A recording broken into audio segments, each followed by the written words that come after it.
Oh, le joli message! Salut les Warmies, c'est Privel. Aujourd'hui, on va parler de Engine OS avec la dernière mise à jour 4.3. Tout de suite, on commence par la mise à jour. Comment ça se passe? On va aller regarder ça. Allez, première chose qu'on va aller regarder sur l'appareil, c'est sous quelle version il est actuellement. La petite roue ici de configuration. J'appuie dessus. Je vais ensuite dans Settings, About Update, et ici je vois que mon Prime 4 Plus est sous la version 4.0. Je ne suis pas à jour. On va avoir trois possibilités pour réaliser la mise à jour sur les appareils Numark et Denon.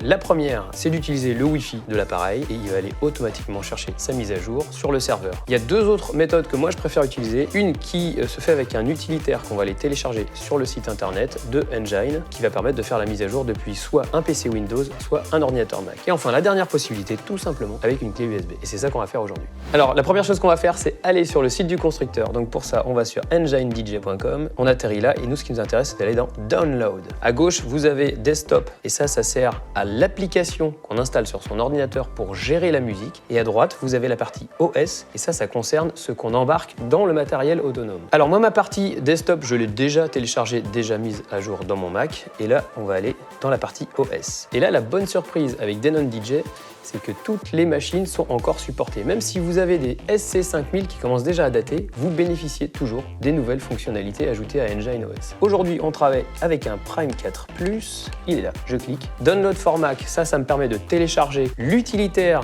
qui va permettre la mise à jour depuis mon Mac vers l'appareil avec le câble USB type B carré là. Ensuite, j'ai Download for Windows. C'est la même chose, mais ce coup-ci, l'application, elle fonctionne sous Windows. Et là, Download for USB Adapter. Je vais cliquer dessus, Understand, et ça me télécharge mon fichier d'installation que je vais aller mettre à la racine de ma clé. Mon fichier sur la clé, on va aller le mettre sur la machine. Et là, Firmware Update Mode. Ici, sur la ligne, je peux donc cliquer sur Options. Et il va me demander de quelle manière je veux faire la mise à jour. Je vais appuyer sur USB. Il me dit de ne surtout pas couper l'alimentation pendant la procédure. Donc ça peut être un petit peu long, ça dépend des nouvelles fonctionnalités intégrées dans la version. L'appareil redémarre tout seul en 4.3.1